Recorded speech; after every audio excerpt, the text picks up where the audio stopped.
Social Security, it's a hot topic we get a lot. Lots of people are asking, when should they start drawing Social Security? Yeah. The issue becomes, number one, don't rely on Social Security by itself. Okay. It's not what it's built for. It's a piece of your overall plan that's designed to supplement in retirement. You're eligible at age 62. You can defer it to full retirement age, which we had a lot of different windows there on what full retirement age is.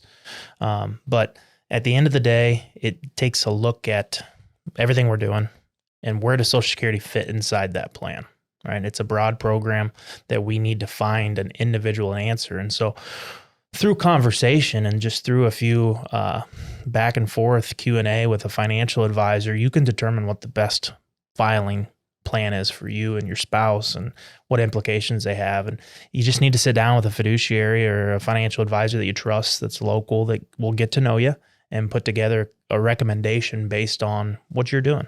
And there's no one size fit all.